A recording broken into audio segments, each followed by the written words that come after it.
We remember Vanessa Gillian, the American soldier. We remember Elijah McClain.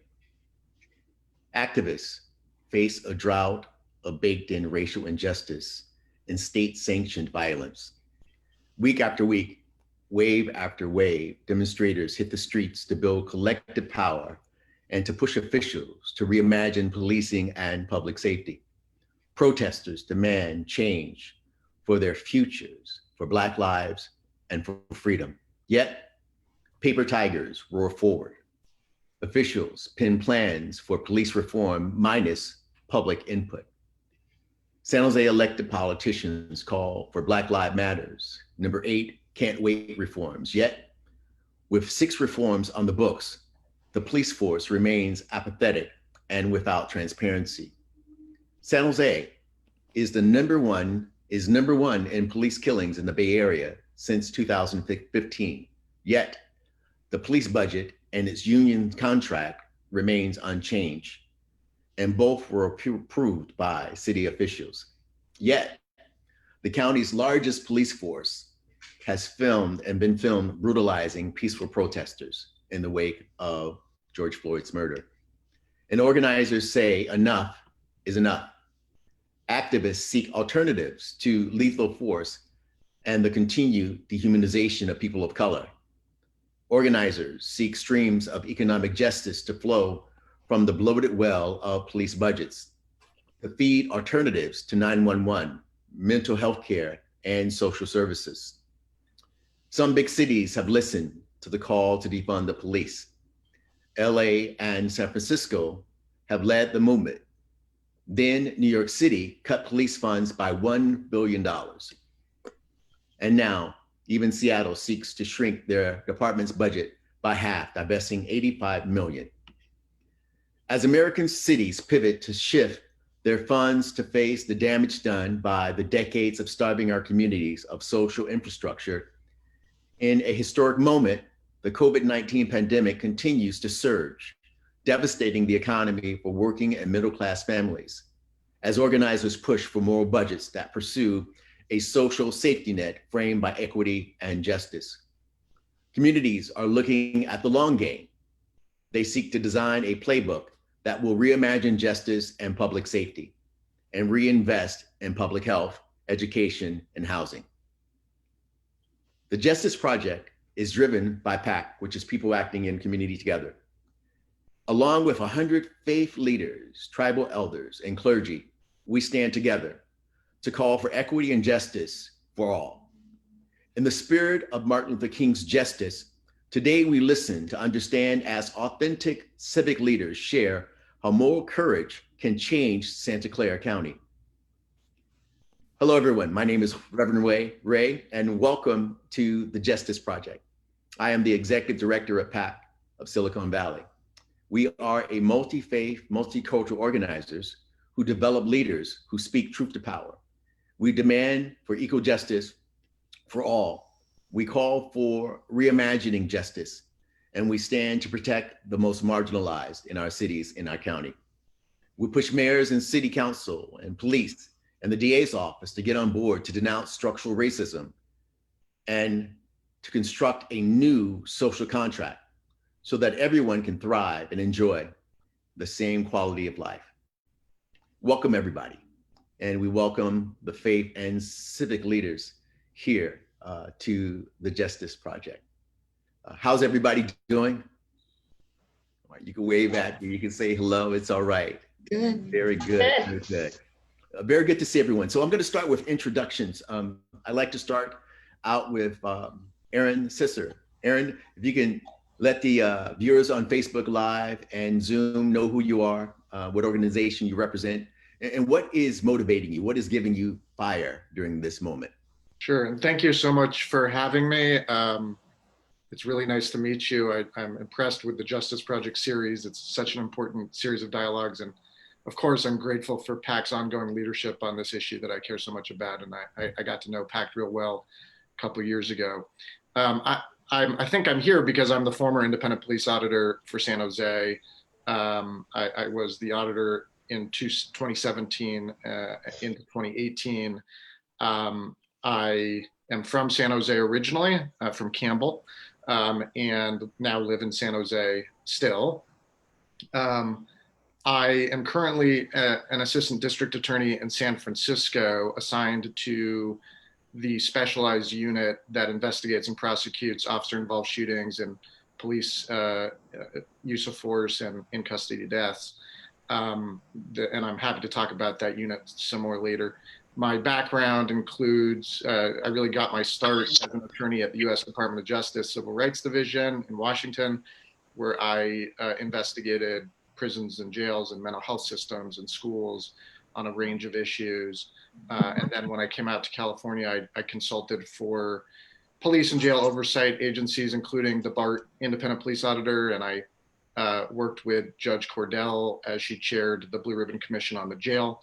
I was a paid consultant for the commission, and did some other interesting consulting work on the same kinds of issues. What motivates me now, honestly, I live in San Jose. I'm from here. I learned a lot about the politics when I was IPA and about the community groups and the activism and the balance of power among those different stakeholders.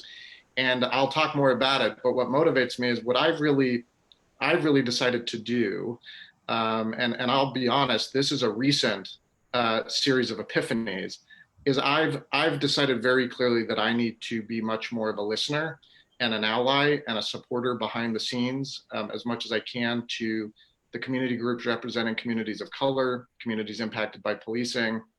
And so I've sort of doubled down on listening and supporting the calls that people are making from those groups. Rather than making my own calls for substantive change, I really try to hear what people are saying and trying to lift that up and reinforce it. And of course, I'm available as a resource and to make suggestions, but I'm constantly impressed by the sophistication of the proposals coming out of the groups that are on the ground. And there's not a whole lot more that I can add to those proposals. I can be useful to try to remind the leaders that look more like me to do the kind of listening that I'm committing to doing. And I don't see a lot of that listening happening. So I'm just trying to be as useful in whatever way to sort of open people's ears and point to the community leaders and community groups that already have the ideas.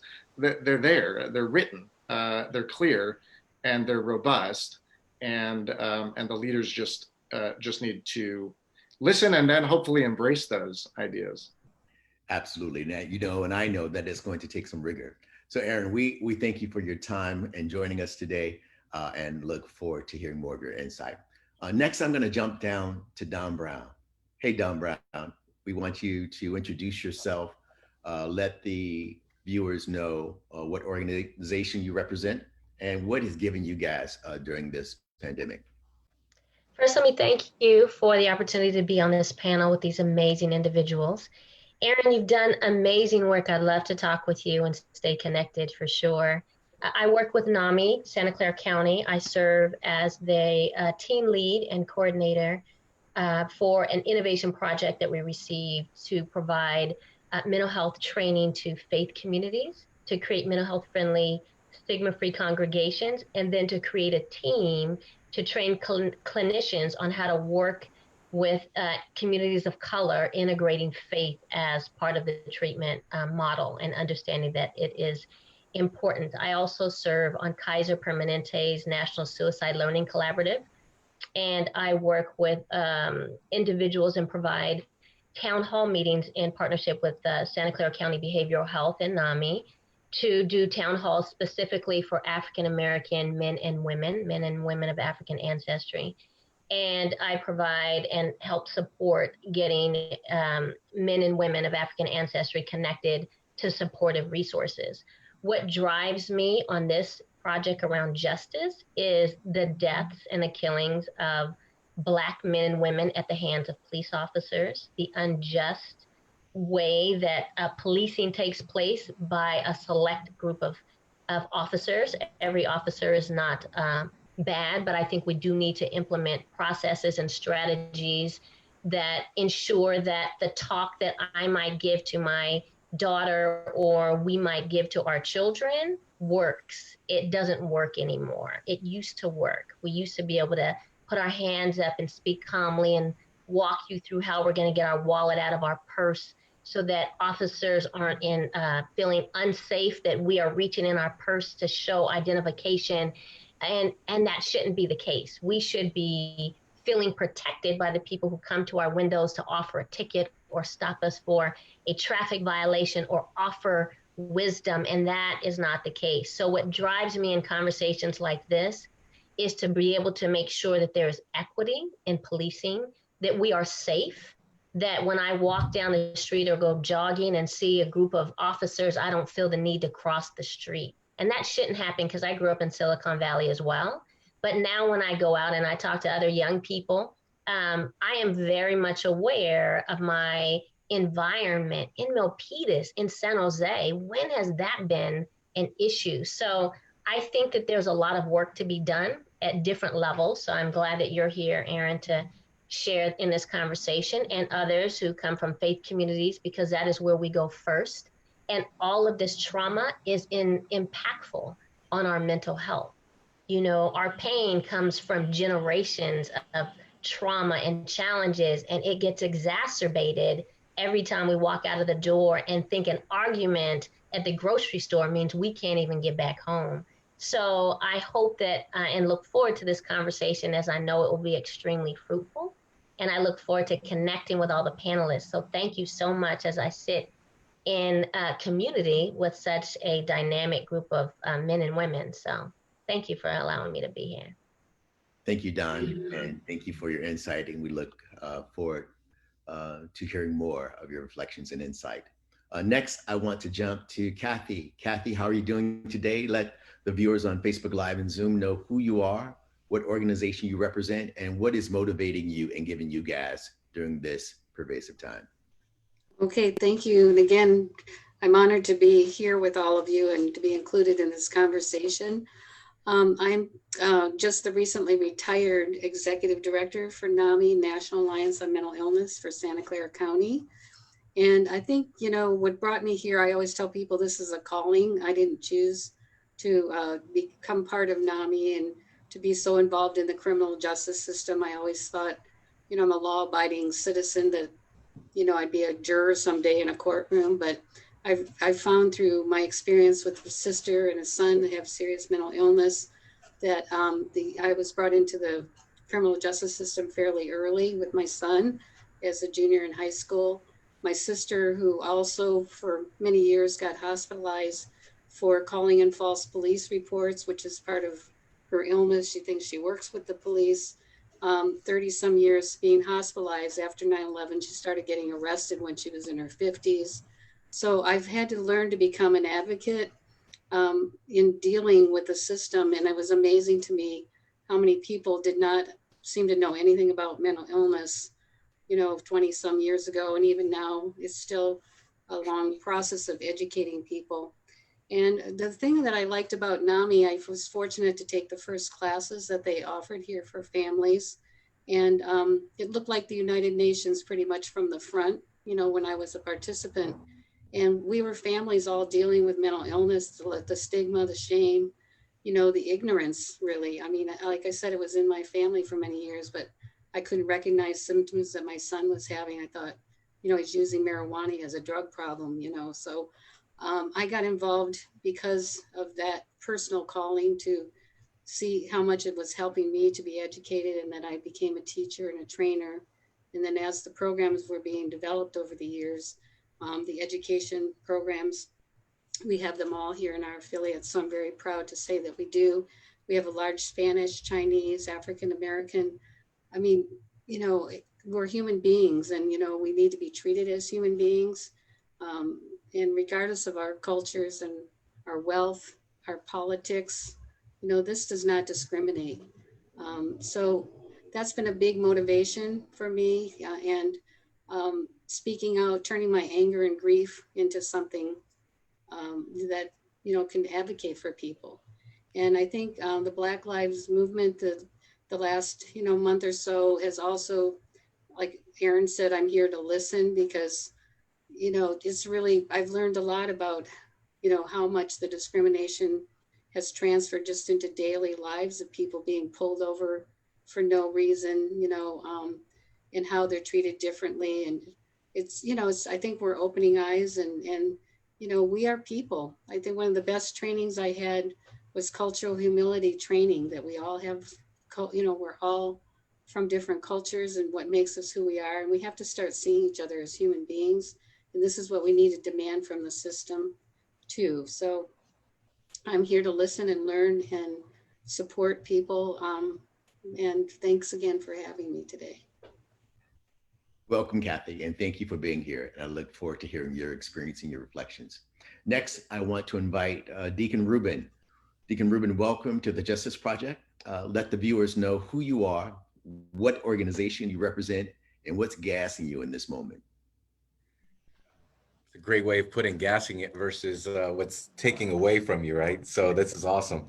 My name is Deacon Ruben Solorio, and I'm the president of Sacred Heart Nativity Schools, which is in the heart of the Iron Triangle of San Jose.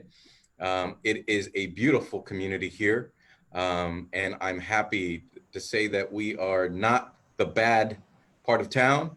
This is not a bad neighborhood. This should never be the training ground for any police officer, and we need to stop that. Because this is not a bad neighborhood. This is probably one of the most beautiful and culturally rich neighborhoods, and it's been beautiful. I've been blessed to be a part of this community for the last 25 years. Although I did grow up in East San Jose, I'm an East Side kid, still live in East San Jose, and East San Jose has its own culture and its own kind of authenticity. But this community where the Sacred Heart Nativity Schools is located, it's just beautiful. We're on the other side of the railroad tracks from Willow Glen. The banners on Willow Street on this side of the railroad track says Calle Willow, and on the other side it's obviously Willow Street, and it's just really beautiful place. What gasses me is hope. It's knowing that this momentum that Mr. Floyd gave us when he sacrificed his life, it's not in vain. And Mr. Floyd will continue to fuel all of us to keep this movement going for the sake of the entire community, so that one day Black lives will matter, not just verbally, but in our actions and how we treat one another. Obviously, this school is a Black and brown school. And there's a lot of common experiences for both communities as they make up one community here at the school. But I'm excited for PACT, the movement that PACT is a part of, and I'm excited for our country, that we'll come out of this better than we were yesterday. That's for sure. Thank you, Brother Ruben. I appreciate you, and I look forward to hearing more insight. So before I introduce my next two guests, I just want to take a moment of silence for all who have lost their loss to COVID, all who have lost their life to unnecessary police violence. A moment in silence for those who were persecuted because of mental illness and those persecuted because of their Black and brown bodies.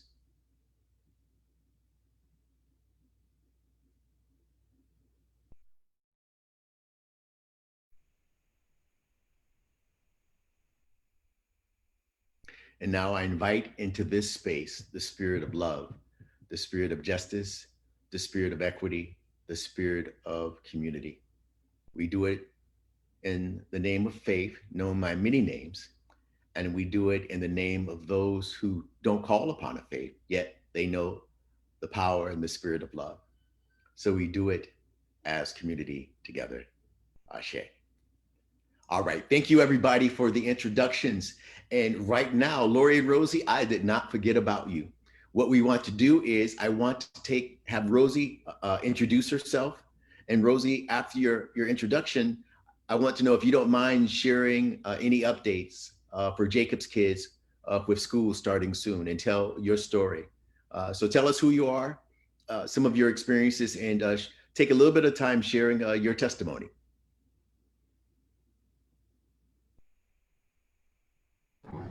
Hi, My name is Rosie. I'm the auntie of Jacob Dominguez, who was killed September 15th, 2017 by San Jose Police Department Covert Response Unit.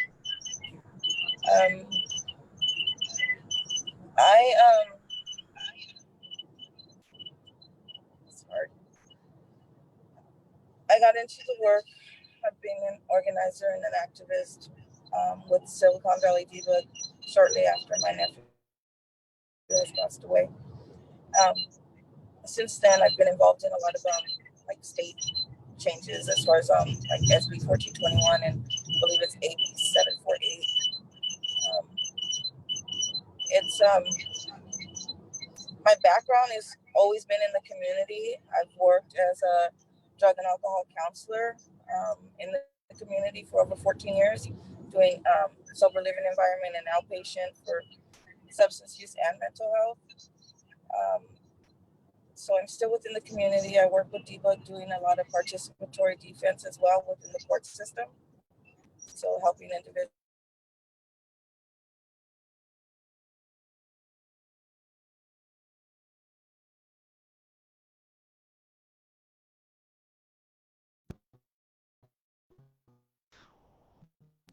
I think she froze. Rosie, I think you froze. So we'll come back to you.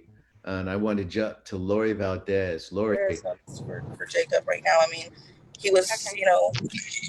Hi, everybody. Laurie Valdez. And I have a Justice for Josiah, which started after my son's father, Antonio Guzman Lopez, was shot in the back twice by San Jose State University Police Department. I've been an advocate, not only for Antonio, but for my son. My son was 4 years old when his dad was killed. So I'm an advocate for the children that are left behind, that our community has never embraced or even knows that they're not offered any kind of help and stuff. And I've also been the person who, like, after Antonio was killed, I went out to each family after their loved one was murdered, because I know when it happened to me, there was nobody there for me. And the only ones who showed up to Antonio's memorial were Raj and Sharice from DBUG. And from that point on, they've been by my side, you know, being my support and helping me and stuff. And so the loneliness and what I felt when Antonio was killed, like I didn't know where to go. This was like God's calling to me. Is I was put here for a reason, because I'm not gonna do it with hate. I won't do it, you know, discriminatory ways of talking about. I'm gonna speak truth to power, and I'm gonna shed light on what has been happening, because the most of our community doesn't even really acknowledge the families or the children left behind. Our kids are going to school with teachers that aren't trauma-informed taught. And that really bugs me, because that can lead to a child being moved into the school to prison pipeline. So my voice is for the children, but for the families. We shouldn't go through this. And all the decisions, everybody who talks about wanting to make change, they need to really listen, and they need to bring the families that are impacted. They need to be at these tables making the decisions of changes that need to be made within our community, because we're the ones that are impacted. Nobody else can say what we go through. Nobody else understands what we have to live with for the rest of our lives, this trauma. And it's unbearable sometimes. And every time somebody gets killed by the police, it triggers every single one of us. And this is not a way of living where we have to always, you know, worry about the next person that's going to get killed and that family having to go reach out and bring them in. I mean, we do it, but we shouldn't have to. There's an easy solution on doing this, but we have to be included, and they have to be willing to listen. And so far, they're not willing to listen to us. Thank you. Thank you, Laurie. And I can imagine how frustrating it is when we see city officials making decisions without listening to the most impacted. And we're committed to, as Aaron said, coming together and finding ways to correct that irresponsible behavior. All right, let's go ahead and dive in. I'm going to start with Aaron. Aaron, and all can jump in as well. And we're going to try to limit our questions to a little bit, to maybe 2 minutes each, even though there's a lot of content to get in, but we want to get all of your responses and reflections in.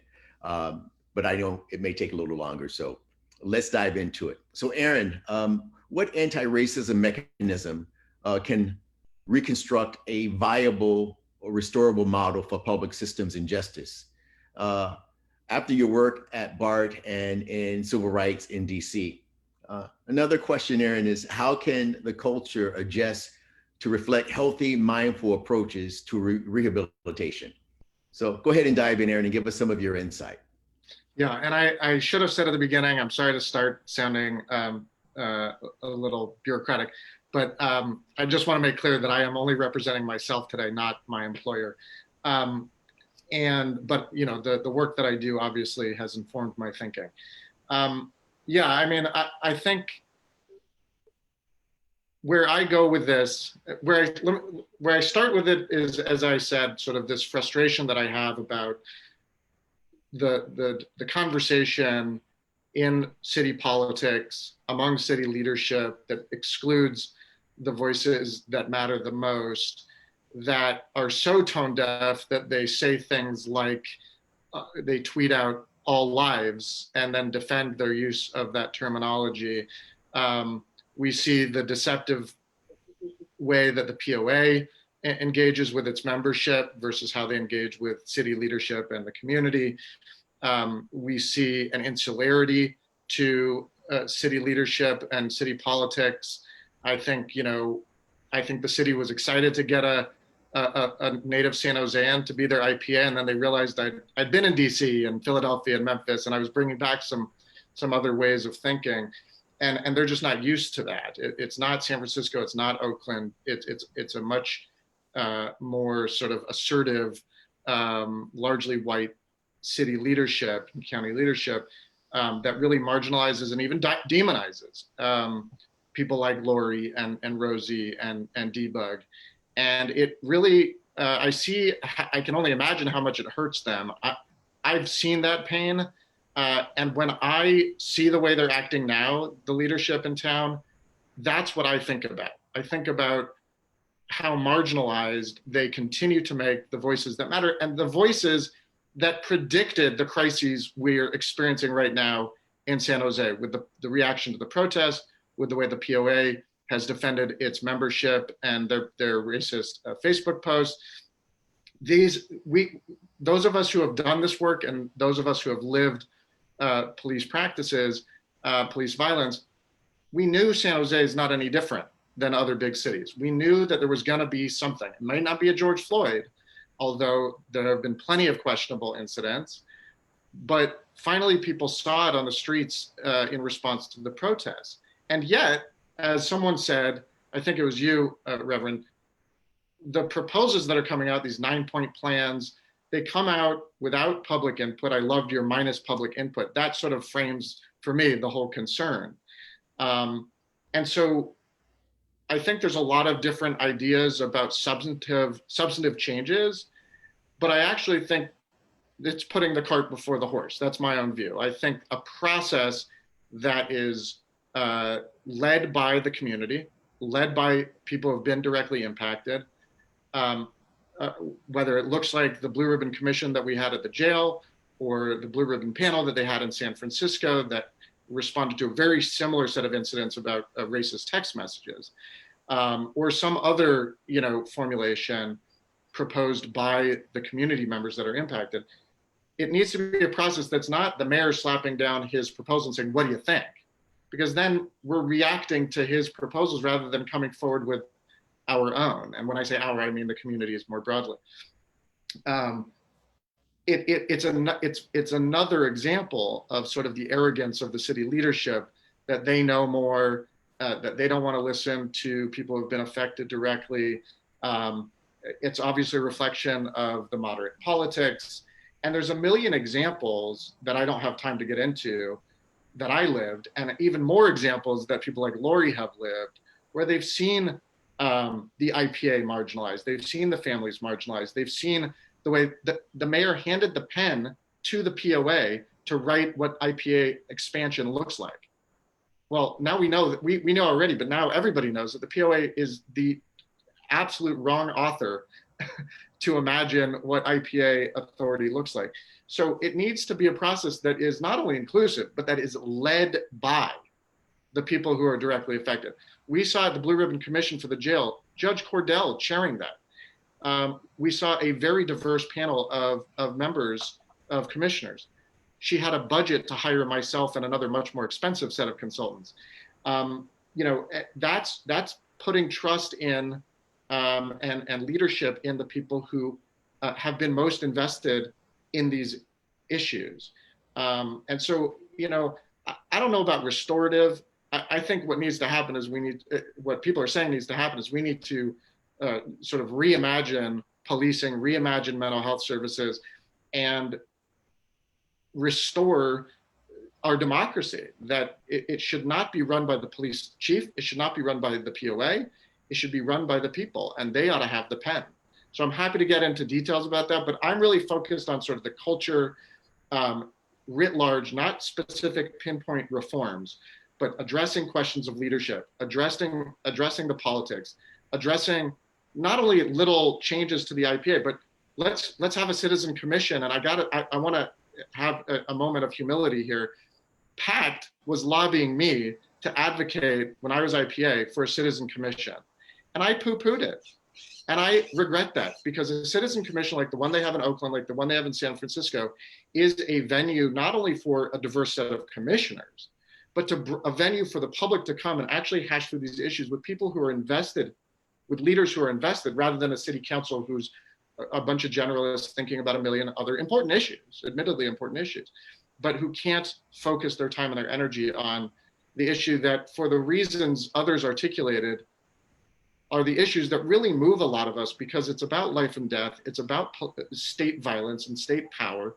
It's about race and racial injustice, and affordable housing, homelessness. These are enormously important issues that intersect with policing.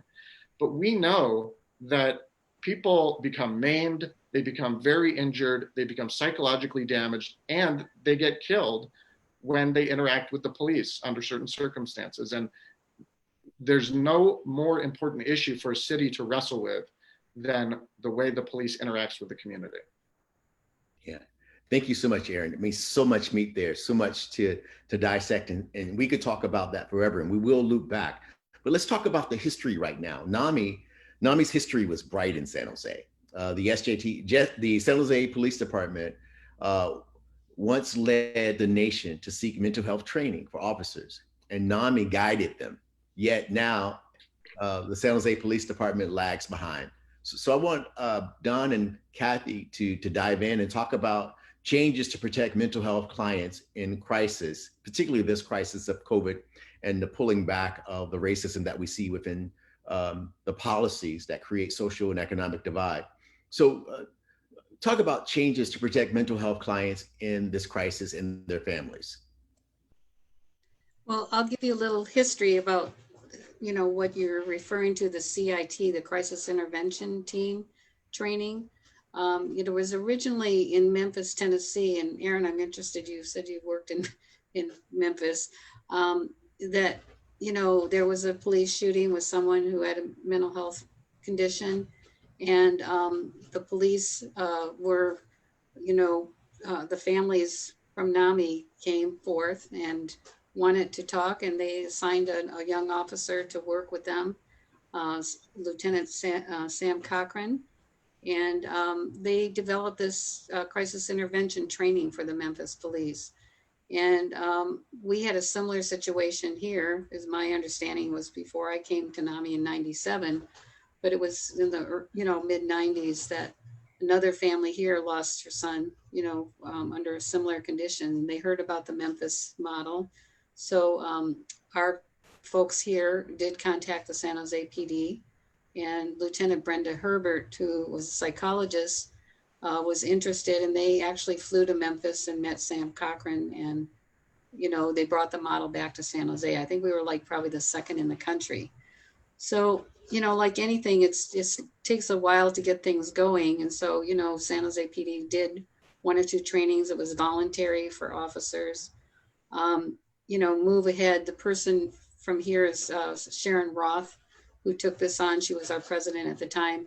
She got involved with NAMI California and, you know, brought this training, I call her the queen of CIT, you know, to all the affiliates, and it's actually national, international now. But the problem with CIT, the way I see it, is it's not mandatory training, number one.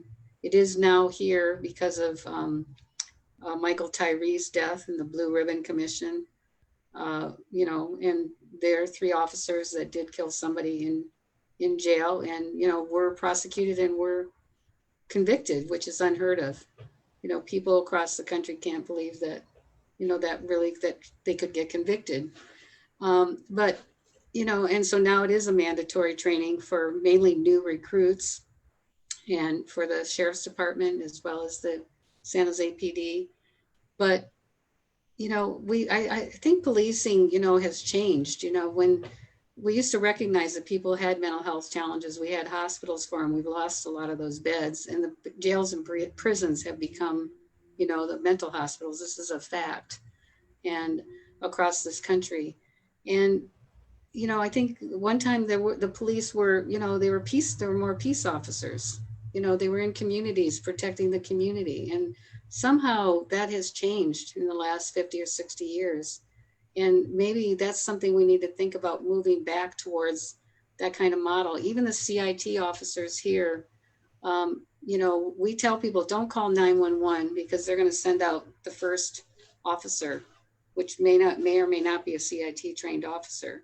You know, call the non-emergency number and you have a better chance. You might have to wait, you know, an hour or 2, but somebody will come out if it's not an emergency. And now the county has started a mobile crisis team with, you know, people who are trained to deal with mental health, and they divert, you know, they de-escalate a lot of situations over the phone. But when they do go out, and I have talked to them, they do have a CIT officer with them, and they are hesitant to just make calls without safety concern, you know, because they have safety concerns too. So the model seems to be working, but there aren't a lot of, there's only one team. You know, I think they try to answer as many calls as they can, but I think we need more collaboration, you know, between all of these, and the CIT should be first responders, you know, not second responders with the mobile crisis team. So Dawn, I don't know if you want to add something to that. Well, I want to ask Dawn a specific question because okay, not only is it Dawn's birthday month, but we are in Minority Mental Health Month. exactly. So I want Dawn to talk about the crisis that mental health clients of color have in the community. Yes, so thank you for reminding everyone it is my birthday. I appreciate that. But yes, I think July is Minority Mental Health Awareness Month, and several of us had helped to push the resolution with NAMI California and Jessica Cruz several years back that I thought is very, very important. I think, you know, it is, our mental health is significantly impacted. I mean, 58.2% of African Americans have a diagnosis between the ages of 18 and 25, but yet they're not getting treatment. And we have to ask ourselves, why is that? Why are African American boys aged 9 to 11 2 times as likely to attempt suicide? That's not okay. That's not okay. And so I think that there is a crisis, that our mental health is significantly impacted, and trust is a significant issue because we tend to really, really rely on our faith community. So I think for a lot of families of color, having educated faith leaders, which is what this grant that I'm working with Kathy on is really about, is that the more we can educate faith communities, the more we can get treatment early. And just to share a story, so I have a daughter who has a diagnosis. She has a diagnosis of severe mental illness. And when she was younger, I remember taking her with me to talk to our pastor about some of the behavior I was seeing. At the time, this was probably 14 years ago. And I wasn't necessarily aware at the time of some of the mental health signs and symptoms. And so I had gone to our pastor, who gave me holy oil. He blessed some holy oil, and he prayed. And I put that holy oil in her hair grease. I put it, so for those of you all who don't know, we do grease our scalp. So I put in her hair grease, and I put in a baby oil, and I slapped it all over the doorknobs. And although prayer worked, that wasn't enough. And so when I went back to the pastor, he was like, I don't know, which started my query on just the signs and symptoms of mental health, especially for children of color, especially for Indigenous families, because it shows up differently for us. And so I think the challenge for us when we go to see a clinician, when we go in to talk to someone, we are so much aware of the dynamics, the social structure that exists, that we have to tone down our rage just to make sure that our expressiveness fits within the lens of acceptable dialogue. And that's difficult to do when you are in crisis, you're hearing voices, or you're angry, or you're in trauma, you just either witnessed a crime. George Floyd alone is traumatized the world, right? It got the whole world moving. Kobe Bryant traumatized also a global impact, right? I saw African-American men on TV crying, weeping, sad, but yet no one talked about mental health. No one said, if you are grieving, if you are feeling, that this is too much, reach out to this number. It wasn't. It was just, can you just tell me about this memory with Kobe? Can you just remind me? Because everybody was going after ratings. So somehow our mental health slips under the radar of acceptable headline news, and we need to do differently. And I think that's what NAMI does. We really want to make sure that we are looking at mental health from a diverse lens, and we reach out among different communities to make sure that if I say that, I'm vexed, that I don't have to go and explain and wrap around the context of what vexed means to a therapist, so that they don't, have to pull out their thesaurus and try to figure out what it is, because now I don't really want to be there. And so a lot of the communities feel traumatized when they leave the therapist, because oftentimes they are not getting the connection that they need. So when I sit with Kaiser on this collaborative, they've even said that, during COVID, during a time when we really need this additional support, video conferencing, video appointments have gone down. People are not meeting with their therapists. They're not meeting with clinicians. And a lot of it is we want to see individuals who either represent us, they reflect us back, or they have some cultural humility training and understand the dialogue that is used to express our pain, our sadness, our rage, or our symptoms, because they may not sound like what a therapist may be accustomed. So, I think that in Mental Health Awareness Month, we are really trying to make sure that we are bringing awareness, which is why we're doing these town halls in partnership with the Behavioral Health Suicide Department, because we want to make sure that in specific communities, we are speaking the language within the communities. And that's really important. Yeah, thank you, Don. It's amazing when I listen to you. I am raging in my body and I have mental health issues, yet I have to make you feel safe to work with me because of this Black body. Absolutely. We're going to transition to faith and children, and Deacon Ruben knows something about faith and children. So Deacon Ruben, again, welcome. I want to ask you, look through the lens of faith, love, and restoration, and how can we frame our future's public safety and policing system. So, and I want you also to talk about your personal story with the police and how it shapes your view of law enforcement and personal safety for men of color. Well, that's a tough question. I agree with Don, though. Prayer alone is not the solution. It's part of it, but not the solution for us. So I can't tell my students, just pray when you get pulled over. We can't, that can't be the only solution. And that's why we're silenced. The faith community has been silenced somehow, and we just need to find our voice again. And oftentimes it's because of the politics that our faith community seems to want to be silent. They're not, as Reverend Ray knows, not every pastor, not every faith leader is rushing to be part of PACT. They're They're not paying their dues, like sacrificing to pay those dues because, you know, that membership, because they don't feel like that voice will be heard.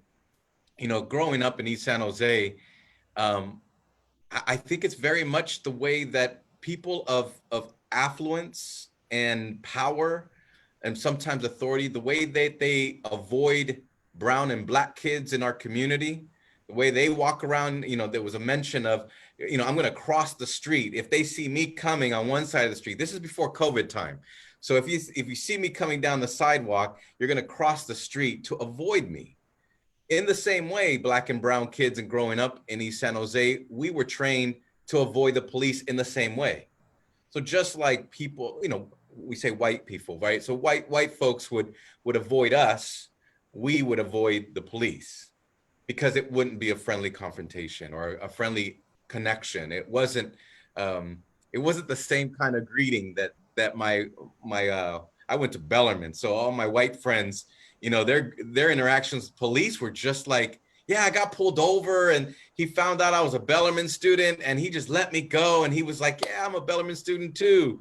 And then when we get pulled over, there's doubt. There's no way you would go to Bellarmine. So all the black and brown kids, including Filipinos and Vietnamese brothers and sisters, they would all be questioned. There's no way you could go to that school.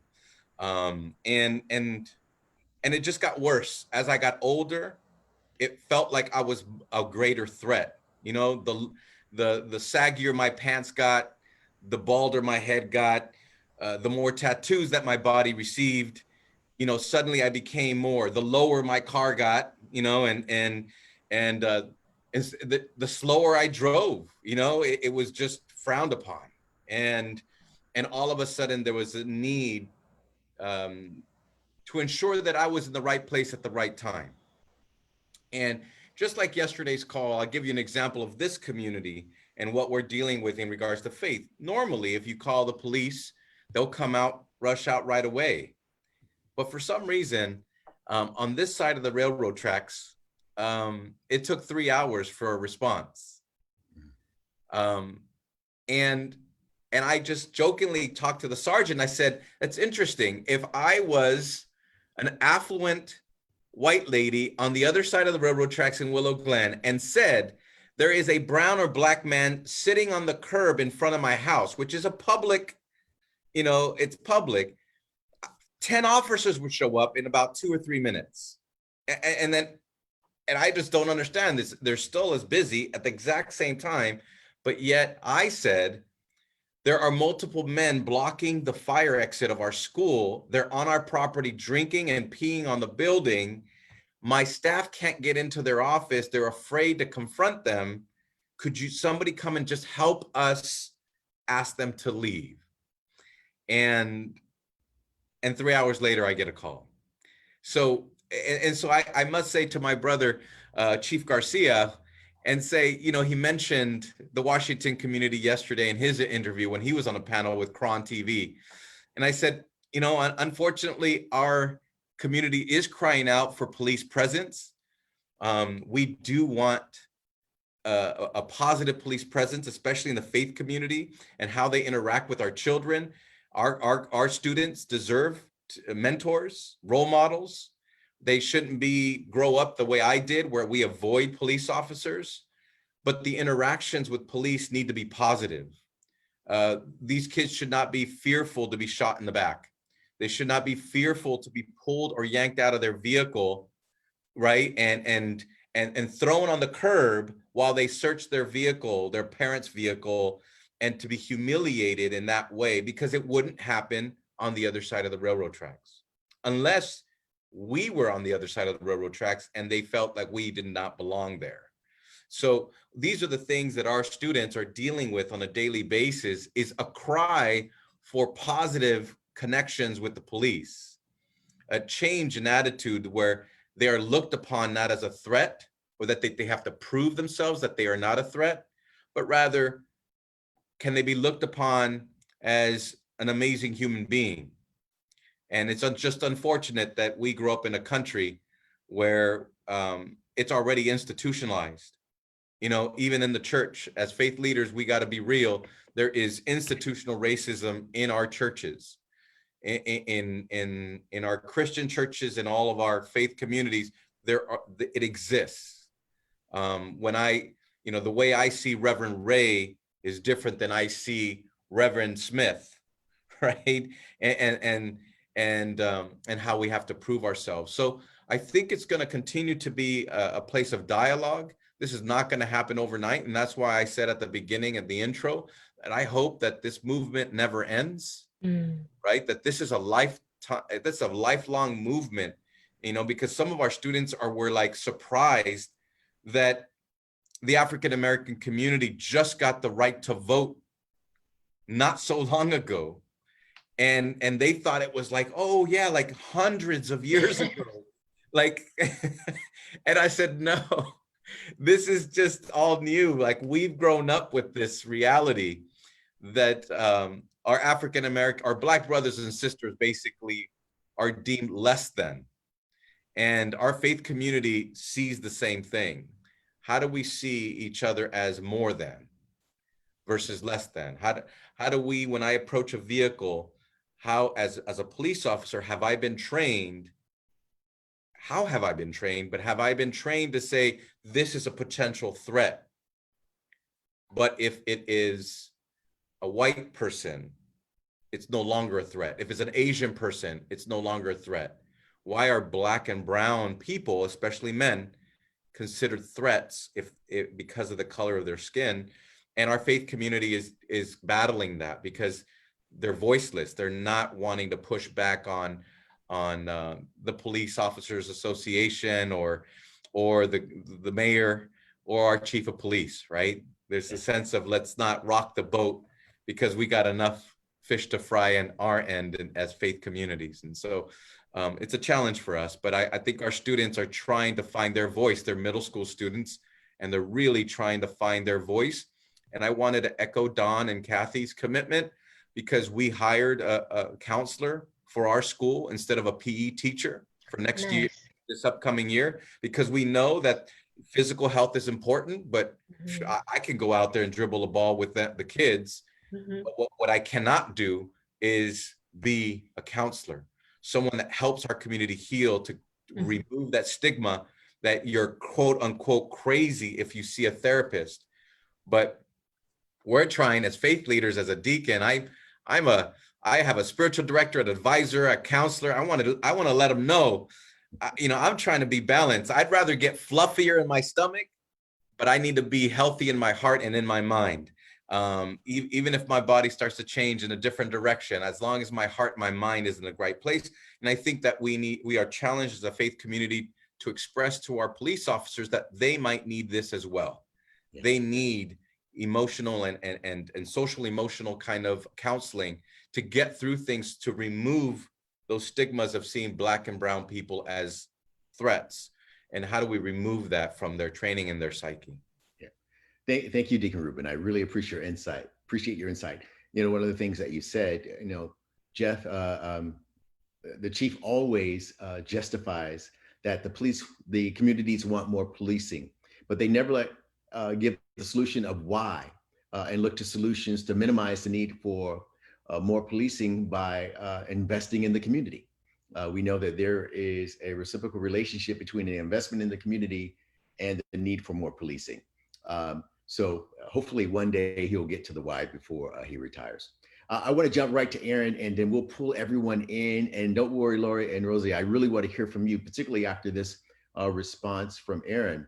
Aaron, as the IPA, you met with local families like Laurie and Rosie that were impacted by the police. You worked with Chief Garcia, you reviewed cases. Share your insight on what needs to evolve in this space.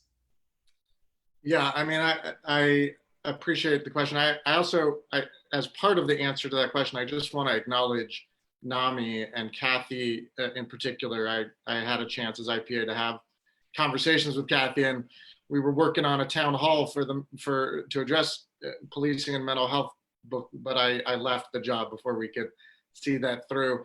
But when I was at DOJ, I spent a whole lot of time, most of my time investigating mental health care in prisons and jails, but also statewide mental health systems and seeking deinstitutionalization and the reduction of the use of institutions for, including smaller and medium-sized institutions for people with mental health, and being able to provide services in the community. So I just want to sort of reinforce the focus on community-based mental health services. I know within that space, there is not enough emphasis on serving communities of color. I saw that happen out of DOJ, unfortunately, and in the advocacy groups that I met with in that role, in the states that I was investigating. So I applaud, your work, Dawn, and yours, Kathy. Thank you. And I also learned a whole lot from people like Laurie and Rosie, and I'm really glad they're joining us today and that we get to hear their stories. And I learn something each time I hear from them. I guess one of the big things I learned was that, like I said at the beginning, it was helpful to be inside and meet with the mayor every month and meet with the chief every 2 weeks and meet with city council members and talk almost every day with internal affairs. But what I learned was that people already knew what was going on inside the police department. Laurie knew, but she's been around a lot longer than I have in San Jose. She's been having those conversations with the chief and with the electeds. And in my perch as IPA, however large a perch or small perch that might be, I guess, I was able to say things and sort of echo what the community had already been saying, but no one was listening to, which is really got to be incredibly frustrating. I'm certainly frustrated about it. I mean, I talked about, there's a million little things, and they're not little, but a million different things about how internal affairs should investigate things and what the de-escalation policy should look like, and it's deeply flawed as it is. There's a lot of great substantive recommendations out of, about demilitarizing police equipment in San Jose, and there's a lot of prescriptions like that. And I just, and I'm glad we're not sort of focusing on those things today, because I think it gets us too much into the weeds. And I think what people like Dawn and Kathy are talking about, and frankly, what the deacon is talking about, is getting resources into schools. I bet Eddie Garcia would love to figure out a way to get a PE teacher in there. He's all about fitness. So find those resources elsewhere, but prioritize things like counseling. And to your point, Reverend, when people understand that the police are sort of the default response, they're going to ask for more policing when there's problems. But if they're given a range of options, we're saying, well, we could also deploy mental health counselors, or we could deploy restorative justice mediators. And, oh, you mean instead of a police? Oh, yeah, okay. I said police because I assumed that was the only thing available. So, when Chief Garcia says people want more policing, that's true. And that will still be true, but they might not want as much policing as he's hearing them say, right? And there is this culture inside the police department that I saw all the time of, we are the heroes for this community. And we have a lot that we can teach the community. And when they did, and I talked about this in the Spotlight article, right? When they do community outreach, it tends to be, hey community, hey youth of color, look how cool we are, you can trust us. They keep their cool shades on, they snap photos, but they have coffee, whatever. But the point of community outreach ought to be exactly what the deacon was saying, which is to remind the police officers that they're dealing with human beings and not skin, and not, a psychiatric condition or whatever, or home or houselessness. They're dealing with human beings. And they forget, because they have the power and the training and all that. And there is this sort of attitude inside the police department at all levels. And it gets compounded by the fact that you hire, San Jose is very insular. And so they hire a police chief from within SJPD. One thing I just want to mention is I just think this is a really interesting data point. Unlike almost any other police department, the police union in San Jose represents, as its membership, every single police officer except the chief and the assistant chief. The deputy chiefs, who oversee hundreds of officers, are a member of the union, along with the beat officer and the sergeant. That's wrong. And it creates this incestuous relationship. It creates a beholdenness by management to the POA and to the rank and file. It should not work that way. And so there is this weird insularity in San Jose. It manifests in other ways. It manifests in the fact that we don't have a citizen commission, that we expect the IPA to serve certain functions that really a citizen commission ought to serve in terms of community outreach. And so, what I really wanted to speak to in terms of your question was, I learned a million different little things that sort of added up to this question of culture. And the way you address culture is not by a 9-point plan. And so I just want to say one more thing, because you asked earlier about my experience in DC. So I just want to speak, I promise I'll keep this quick. When we talk about reform, because I talk about reform, but I think reform can look an awful lot like defunding. When we talk about mental health services, we talk about school to prison pipeline and other things. It's a top to bottom review. It's not a review of the reaction to the protests. It's not a review of the Facebook posts.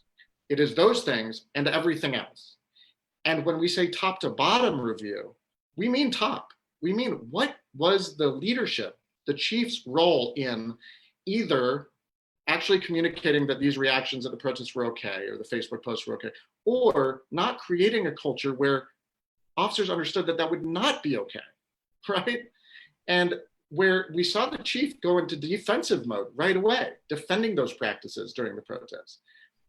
Look, I happen to like Eddie Garcia personally, and I think he does a lot of good as a chief. And I don't have any bitter feelings towards him. I actually think he has a lot of really amazing qualities. But he is from within San Jose PD. He is from within the union.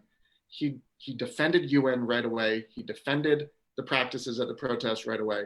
You have to look at what is the leadership, what tone is the leadership setting? What message are they sending? And then look at how that permeates throughout. So when I talk about a Blue Ribbon Commission, I'm talking about reviewing. I'm talking about coming up with solutions, and I'm talking about following up to make sure those solutions are actually implemented, which did not happen with the Blue Ribbon Commission of the jail. But a review of everything: policies, funding, mental health, training, which I'm not that gung-ho about, internal affairs, independent police auditor, citizen commission, data collection, and culture. And there are experts who come in and assess culture. You can do that. It is a practice. It is a thing. So I think what I learned was there's something bigger happening here. There's an unwillingness for the city to really grapple with that bigger thing. And now is the moment. If we don't seize it now, in response to the protests, in response to the Facebook posts, then we're gonna wait until there's a George Floyd incident. And I think some people on this panel probably already think that there was a George Floyd incident in San Jose, multiple George Floyd incidents. But the politicians are finally understanding maybe there's something bigger happening here. And I'm really worried that the moment is gonna pass us by. I'm really worried about it. We're gonna lose the momentum, as has happened before. It keeps me up at night, to be honest. Yeah, I'm with you, Aaron, and great points of reimagining, and the time is now. Laurie and Rosie, the time is now. What needs to happen right now?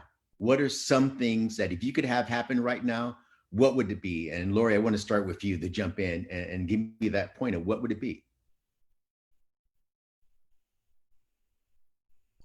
You gotta unmute, Laurie. That's my favorite word of the day. Unmute yourself. Laurie, can you hear me? Unmute, Laurie. All right, Rosie, while we get Laurie to unmute, because she is going forward and we can't hear a word. So Rosie. Can you hear me now? There we go, gotcha. Okay, so my point of view is what needs to happen now is we need to change things, but the only way it's going to happen is if those impacted, we need to be at those decision-making tables. All these commissions, all these, that are making these decisions are police, are sheriffs, are retired judges, and other people who aren't impacted. They don't know what it's going to take.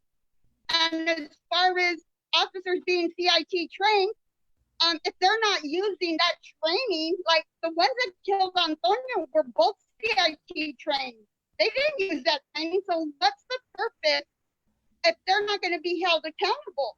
You know, there has to be repercussions. And the thing is, like Garcia, me and him have gone, you know, like we have this relationship, and right now he's on my shit list though, but I still am civil with him because the fact that, you know, I want him to understand, you know, he's always come at me from the point of, you know, Laurie, everybody, when they see officers, all they see is this uniform. They don't see us as human. And I've told him many times, like, Garcia, miss me with that, because when I see you, I don't see that uniform, because that uniform, when you take it off and you stand it up with all its weapons on it, it is not going to kill a person. It's the adult wearing it. So that's what I see, you know, and he always doesn't have a comeback. But the thing about it is, like, the mental health, right, in the schools. I'm going to give you a perfect example. If we don't have a trauma-informed, sensitive system that is collaborative amongst schools, social workers, juvenile hall, all entities, we are going to hurt our kids. My son, since he's lost his father, he has said he wants to die more times than a kid should have to say, because he wants to see his dad. He was in counseling at school, okay? His counselor, he used to come back quiet, and I was wondering, like, what's going on? Maybe it was hard for him to talk about it, right?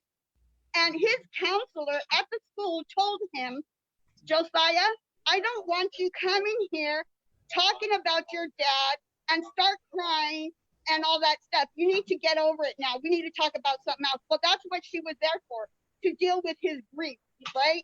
And she silenced his pain. So my son didn't want to go. And now he doesn't want to talk to anybody. His teacher, he shut down one time in class. He didn't want to come to the rug to reading. And she kept saying, Josiah, you need to come to the rug. And he put his head down, right? And he was being very stubborn not to do what she wanted. And he's not usually like that, but that's when he has his meltdown. And so she said, what's wrong? Do you want me to call your mom? He says, no. He goes, I just want to die. I miss my dad so much.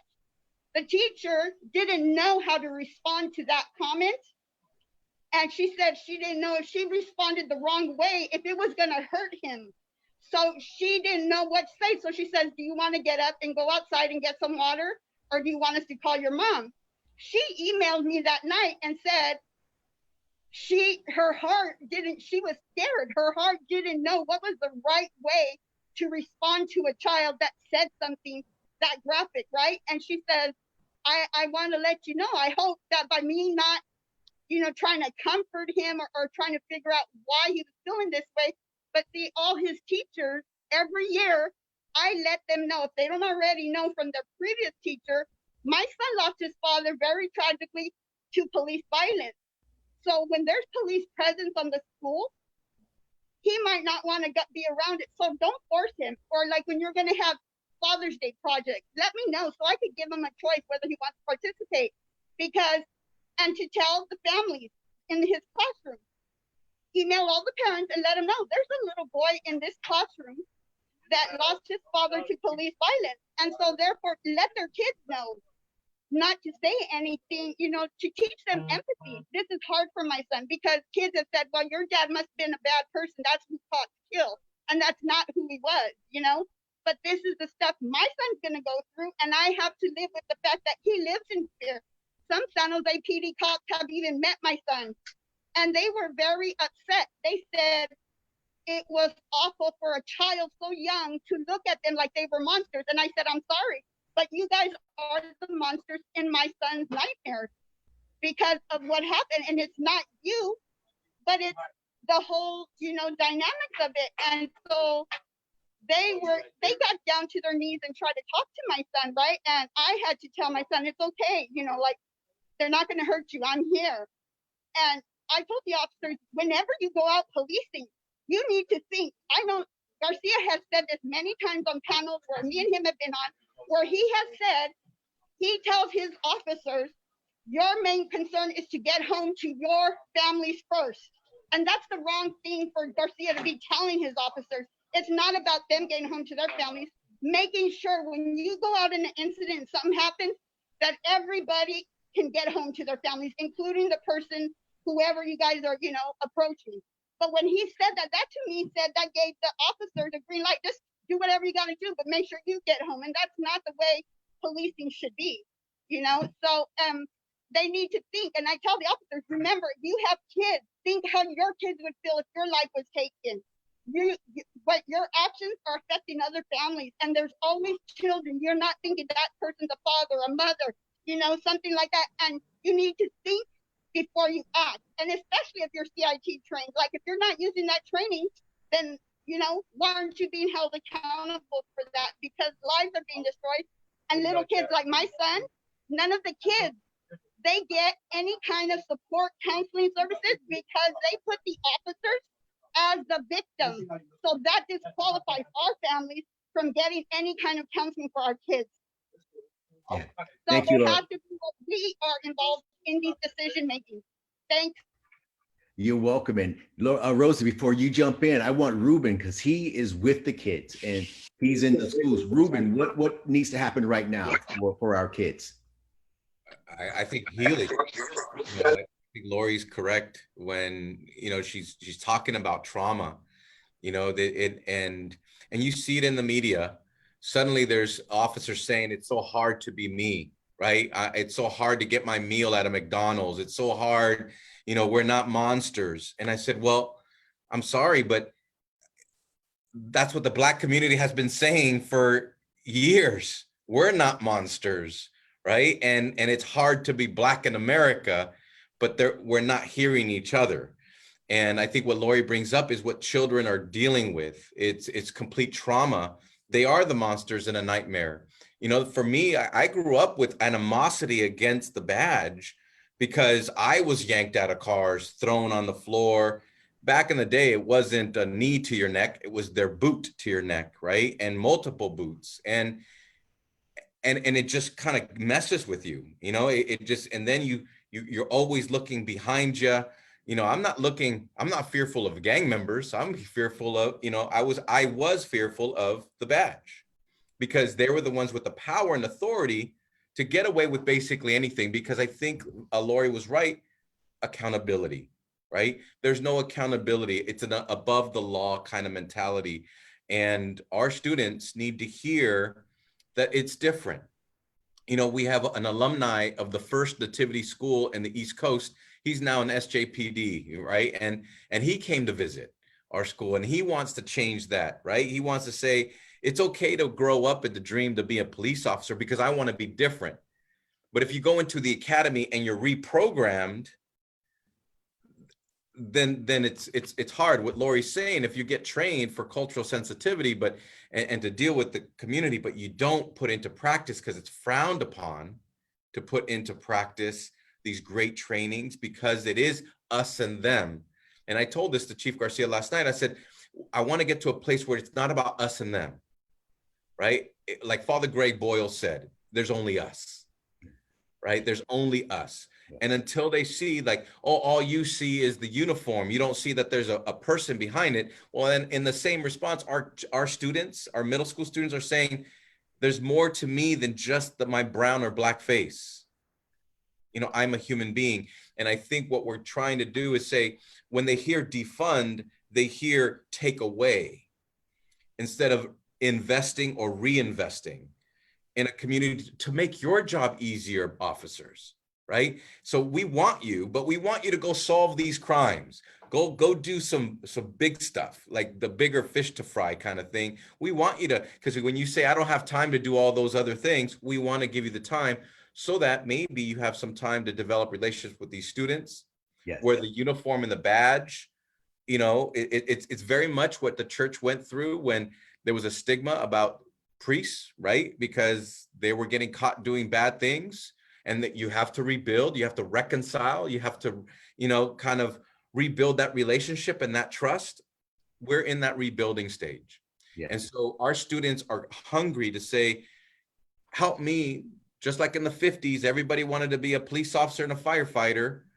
well, our kids are crying out for, give me a reason to want to grow up to be an officer, because there is that conflict. One experience specifically reminds me of at the church.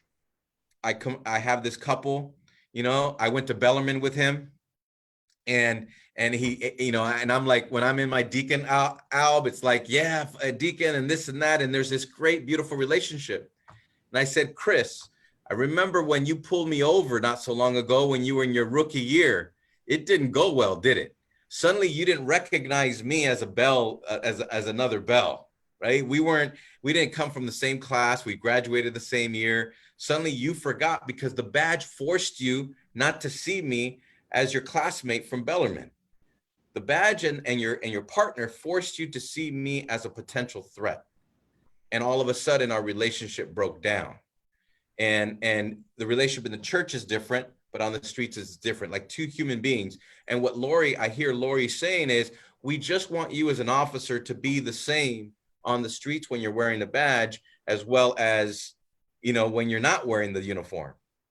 And be the same human being, the caring human being that cares, the coach, you know, because a lot of these officers are the coach on the soccer field, on the baseball field. Be that guy, be that woman 24/7. And I think that rebuilding will start to take place so that people like Laurie's son don't have to fear them any longer. They're no longer monsters. They become just human. Yeah, thank you, Ruben. My friend, good friends, is chief of police back in Tallahassee and deputy chief of police. And listen, if they pull me over, they better know they need to let me go lickety split, as we would say in the country. Powerful story. Don, I need you to speak to what you think needs to happen now. And Rosie, we're going to go right to you after Don shares some insight. Well, first of all, I just want to thank everybody for just such great recommendations and suggestions. I definitely think that we need to look at the leadership because, you know, my grandfather used to always say the fish stinks from the head. So we need to always make sure that civility is passed down from top to bottom. But I also think, you know, as Laurie was talking about cultural humility training, we call unconscious bias training. I think that the issue too is that, you know, young people in schools are really impacted by the interactions with police officers. They're afraid, but so are college students. I sit a lot with InterVarsity Black Campus Ministries, and they're a nationwide congregation, campus ministry, among others, Grace Point and others. But there is a distrust among police officers, and a lot of these college students are feeling like they're disappointed and let down by their pastors. Where are the pastors? Where are their voices? Where are their allegiance? Where are their alliances? Where is their force to help make sure that these college students who are afraid to go jogging, who are afraid to be out in the community, who are afraid to have an interaction, are then going to church? So what's happening among college campuses, among young people, is you get folks who are starting to turn away from the church. We don't want that. We don't want young people who've been all about campus ministry. I want to be a pastor. I want to, you know, be on campus. They're at Bible study. They're doing all these wonderful things.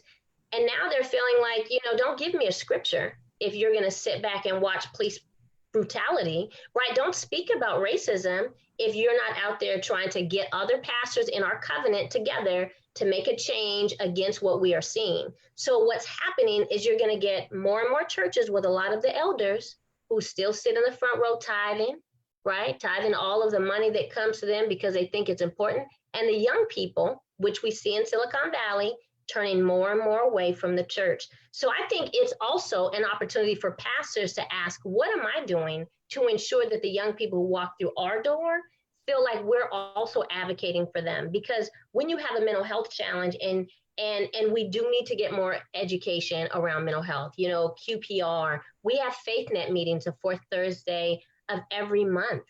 Faith leaders are invited to come and join us. It's virtual. Reach out to Kathy, get on the list. We do it. It's a 2-hour, 11 to 1, and you get connected to other resources. So there is an opportunity for us all to work together. And I think it is vitally important for us to look at the young people, but let's not forget the college students, because across the country, they are becoming disillusioned in the fact that we are speaking about what we're doing, but where are the pastors? They tell me all the time, where are the pastors? I'm going to church. Maybe I don't need to go to church. And that's disappointing. And so I think that what we need to do is, as everybody said, we need to come together. We need to have the voice of the community. We need to have independent committees that are not, run by police officers or POAs. That just doesn't really support, what needs to happen.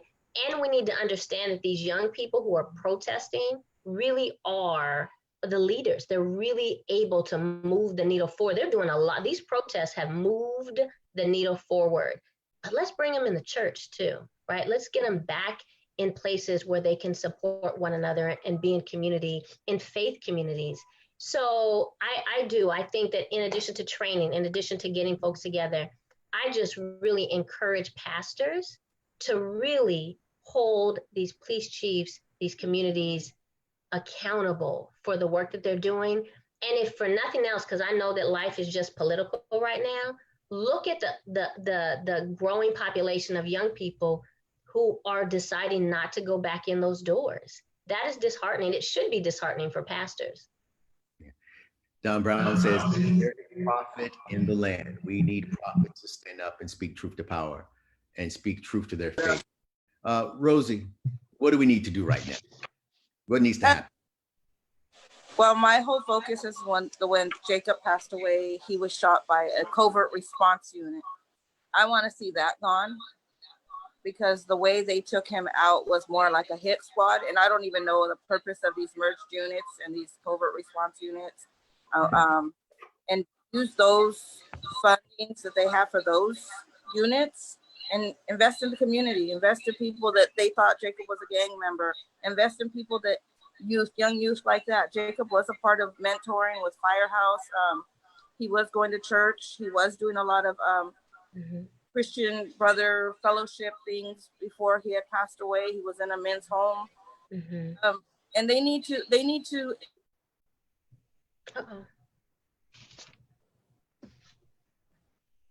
Unmute yourself, Rosie. Laurie, tap her and tell her to unmute. I am muted. There was no programs for him when he came out. There was nothing to help him. They need more of that. They need more of this for people to re-enter society. And again, the mental health. I'm sure he suffered with PTSD. I'm sure that, that kind of environment at a 19-year-old coming home and then having to back into society was not easy, But he had a family. He was doing good, the best he can. He was looking for, fellowship. He was looking for guidance.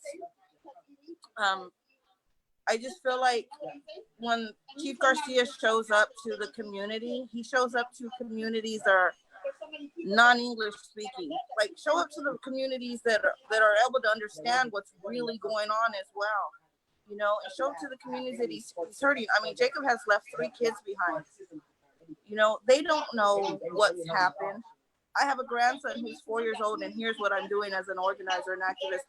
And today he says, Nana, the cop shot and killed my cousin. And he just shook his head, and that killed me inside, because he hears me and he says, I don't want to be a cop, and I don't want that stigma on him. I want something to show that there's been change, not only for Jacob's kids, my grandkids. It's just hard. It's hard because at the same time, we're not considered the victims when this has happened. We don't get no counseling. They didn't get no counseling. The kids don't get no counseling. It's the victims program is inside the DA's programs, which needs to be a part of separate, totally separate. And they need to worry about these kids, because if not, again, these kids are going to be school to prison pipeline, because they just made him another statistic with no father. So have some empathy, have some passion for these kids that they left fatherless. He has 2 sons and he has a daughter. One only knows what happened, but the other 2 do not know. They're angry, they're hurt, they're waiting for daddy to come home. It's unfair. It's just really unfair. And this work that I do, I just want to see change.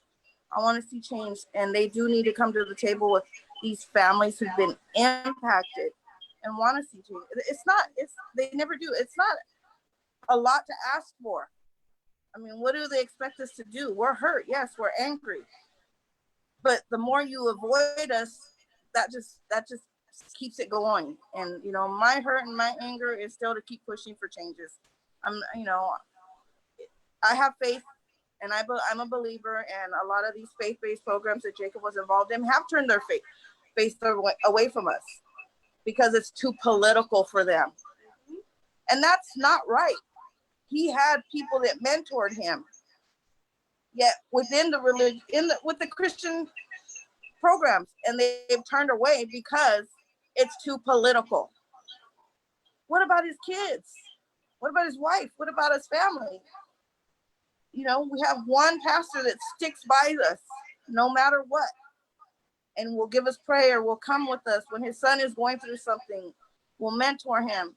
But everybody else has turned away like we're a plague. And that's not right. That's not right. It needs to change. Things need to change. Thank you, Rosie, for sharing your heart. You are a wounded healer, and thank you for the work that you do. And things do need to change.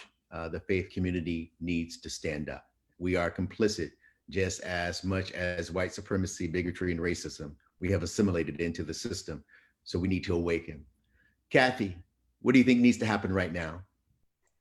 Wow, there's just so much, you know, just everything everyone has said. But, you know, I just know that mentoring helps people. You know, we see this just in a small program we have here, and I think there needs to be more mentors, you know, throughout, to just what I'm hearing Laurie and Rosie say, that their loved ones, you know, need or needed.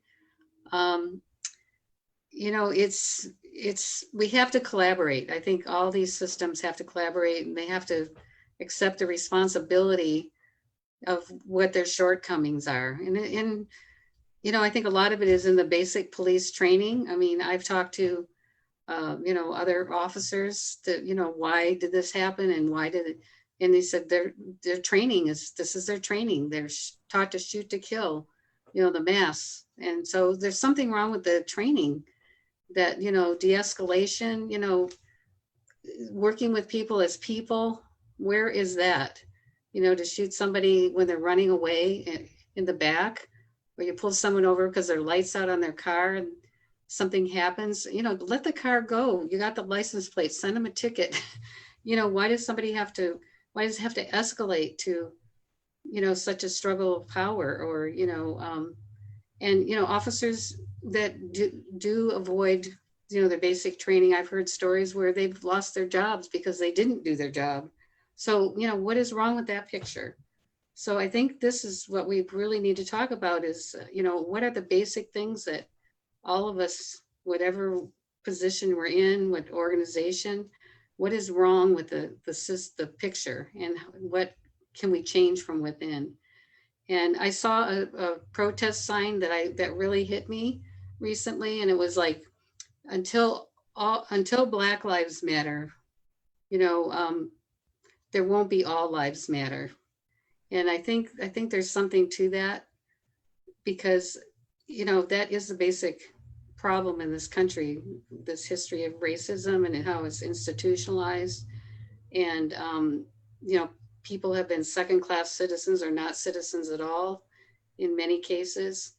And we have to change that. We have to change the system. And we all have the power to do that from within and from without, and to have more community, whether it's something like Aaron's proposing, you know, a commission, or just more conversations. But, you know, we need to bring these organizations together, and to hear that these children are suffering because they're not considered victims. I mean, you know, they're just did this whole big ACE study about children, you know, that have trauma. You know, what they need is resiliency training. They need, you know, so we need to train people in this training so that we can help these children, regardless. They're innocent victims of whatever happened. You know, they've suffered trauma. It doesn't matter where it comes from. And we're by ignoring that, we're raising a bunch of angry people that will end up back in the system. It's this vicious cycle. you know, and we've got to all be thinking about ways that we can change it and break these cycles. They don't work anymore. They're not working. This is the Absolutely. United States. We're a democracy. You know, look at history. You know, we are an experiment. If we don't make it work here, where's it going to work? Yes, we build things. We have to think about our democracy, because are we going to lose our democracy? It's happened many times in history. Thank you, Kathy. Okay. You're absolutely right. And we need to reimagine, deconstruct, reconstruct, and be dissatisfied with where we are. So time has been well spent. I'm going to have Aaron close us out with some parting words of wisdom. And I want to thank all of you for joining us today. Laurie and Rosie had to leave because they had other interviews, but Aaron, give us some parting words before I close this out. Oh boy, that's a lot of pressure. I probably have the least amount of wisdom of anyone on this panel, I have to say. And I think that's what I'll leave you with, is where I started, which is that the wise men in the room, the people who think they're the wise men in the room are usually not. And they need to start giving away some of their power and using the spaces that they occupy to bring other voices into the conversation. I wish Rosie and Laurie hadn't left, because one thing I would like to say, and I'll make this the last thing I'll say, is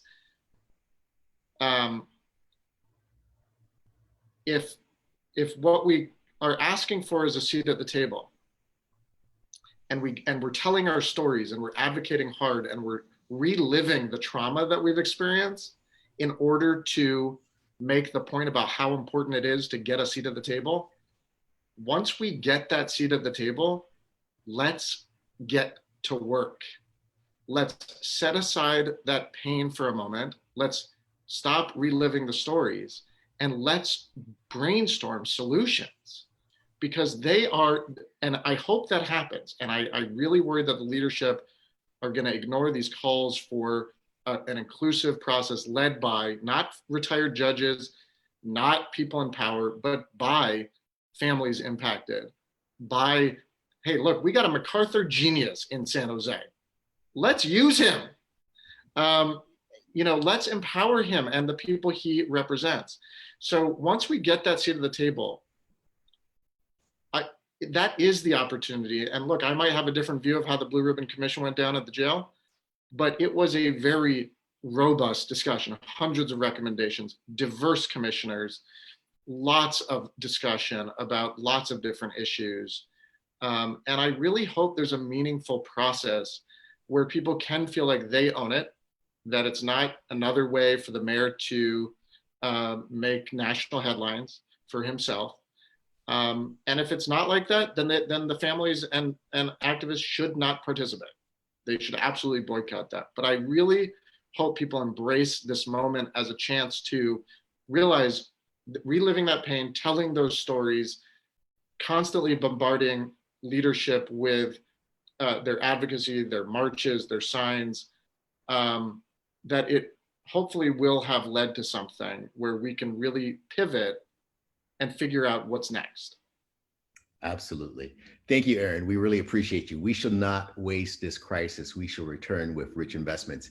And if you did not know who Aaron was referring to, relational to the MacArthur scholar, he's speaking of Raj at Debug. We do have some amazing people doing amazing work in this community.